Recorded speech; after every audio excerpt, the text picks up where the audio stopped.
Assalamualaikum warahmatullahi wabarakatuh. Perkenalkan, nama saya Muhammad Rayhan Aditya dari Prodi Manajemen dengan NIM 289222528. Mata kuliah aspek hukum, dosen pengampu Muhammad Rosidi SEMM. Di sini saya akan menjelaskan bab 5 tentang CSR. Apa itu CSR? Tidak hanya dalam pengertian sempit seperti kegiatan sehari, melainkan dalam meluas berupa tanggung jawab kepada seluruh stakeholder koperasi. Itu pun kini dilengkapi dengan sejumlah alat ukur seperti IOS, Good Company Convention, standar akuntabilitas sosial, analisis lingkungan, dan sebagainya.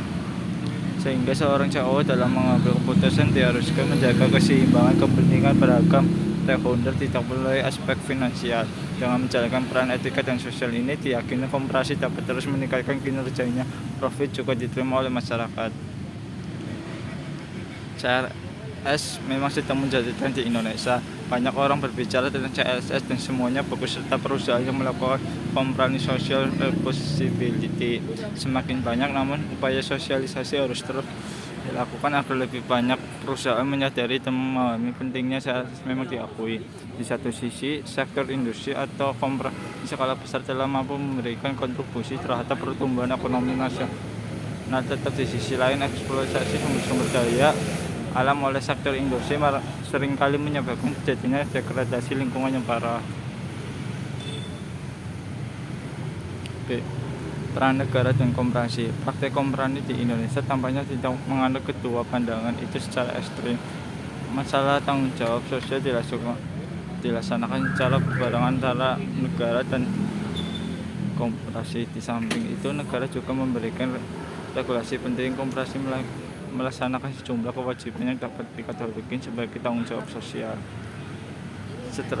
Sederajat tanggung jawab tersebut memperlihatkan negara mendorong dengan kuat agar koperasi mengoptimalkan kemanfaatan sosial ekonominya atau operasinya di Indonesia. Tapi koperasi tidak sendirian.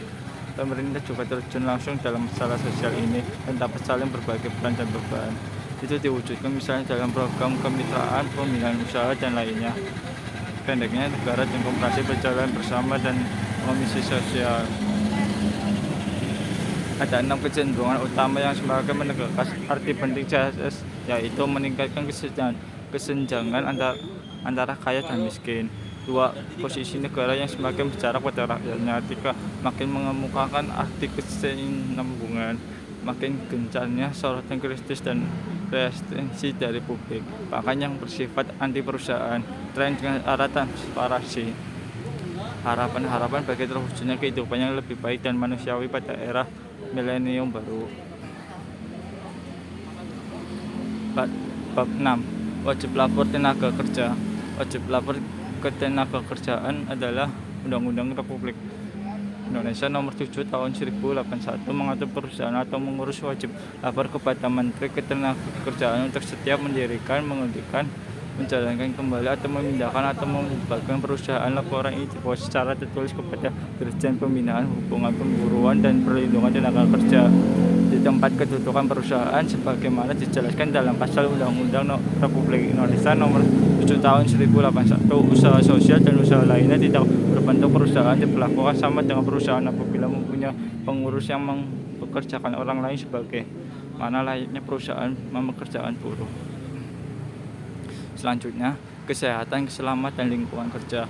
Undang-Undang Republik Indonesia Nomor 31 Tahun 2003 tentang ketenagakerjaan menyatakan bahwa setiap pekerjaan atau buruh mempunyai hak untuk memperoleh perlindungan atas keselamatan dan kesehatan kerja, moral dan kesusilaan, dan perlakuannya sesuai dengan harkat dan martabat manusia serta nilai-nilai agama. Selanjutnya, kecerobohan dan kecelakaan di tempat kerja. Setiap kali terjadi kecelakaan, korban kecelakaan itulah yang biasanya dipermasalahkan. Komentar-komentar bernada mencemooh seperti salah sendiri, kenapa lalai, atau hal ini tak akan terjadi kalau saja dia lebih berhati-hati, merupakan komentar yang sering kita dengar bila terjadi kecelakaan. Pihak manajemen seringkali mengambil sikap menyalahgunakan korban kecelakaan karena mereka tidak mau dimintai pertanggungjawaban dan karena mereka tidak mau mengeluarkan biaya untuk melakukan perbaikan yang perlu untuk menjaga kecelakaan itu terulang kembali. Sayangnya banyak pekerja yang menerima begitu saja pendapat dilontarkan manajemen karena mereka beranggapan bahwa bahaya di tempat kerja merupakan hal yang lupa. Padahal penyebab sesungguhnya kecelakaan kerja adalah kondisi bahaya yang ada. Mengendalikan bahaya langsung dari sumbernya adalah cara terbaik untuk menjaga keselamatan kesehatan kerja. Artinya perusahaan tidak boleh beranggap bahwa karyawan dapat diandalkan untuk selalu berhati-hati, tidak lalai atau tidak ceroboh. Karena tidak ada manusia yang sempurna yang dapat diharapkan untuk tidak pernah lemah. Bab 7. Program jaminan sosial tenaga kerja. Pengertian jaminan sosial.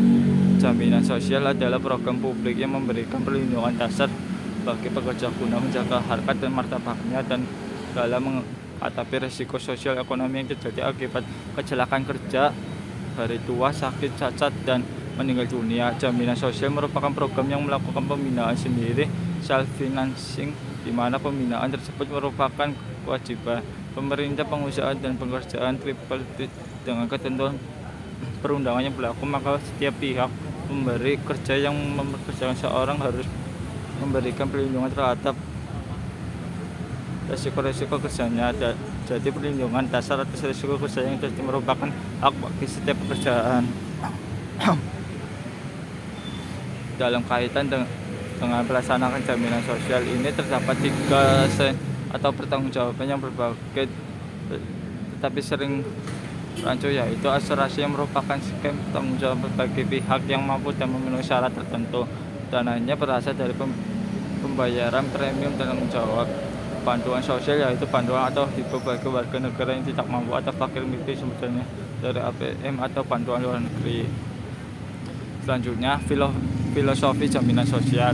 Jaminan sosial dalam menjadi bagian integral dari hak asasi manusia berdasarkan The Universal Declaration of Human Rights pasal 25 dan 32 maupun dengan Komersial ILO nomor 102 tahun 1952 serta telah diterima secara universal sebagai instrumen pemerataan dan pencegahan kemiskinan. B. Kelalaian penyelenggara jaminan sosial berarti pelanggaran terhadap hak asasi manusia atau HAM.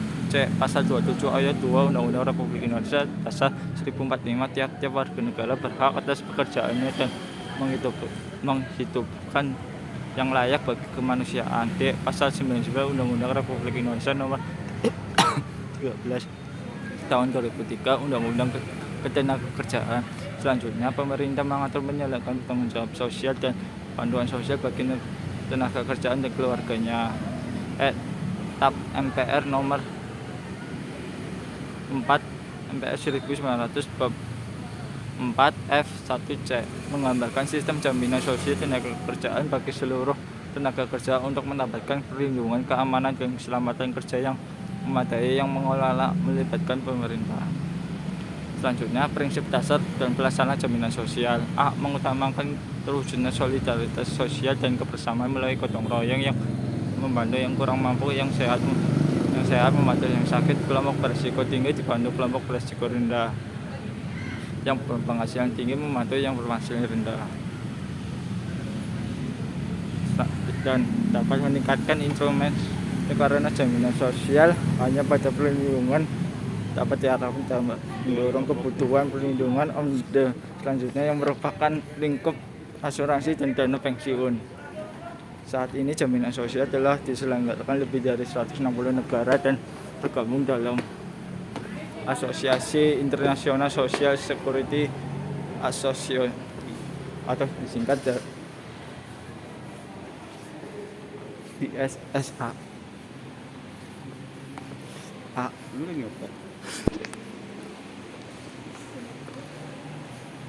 Untuk pegawai negeri sipil, PNS, dan anggota Angkatan Bersenjata Republik Indonesia (ABBNI) telah dilaksanakan sejak tahun 60 dan oleh PT Taspek dan Asperi. Untuk pegawai swasta termasuk BUMN dilaksanakan pada tahun 1978 berdasarkan PP nomor 33 tahun 1077 dan PP nomor 34 tahun 1077 yang disempurnakan atau ditingkatkan berupa Undang-Undang Republik nomor 3 tahun 1092 dan PP nomor 36 tahun 1096. Sekian dari saya, terima kasih. Wassalamualaikum warahmatullahi wabarakatuh.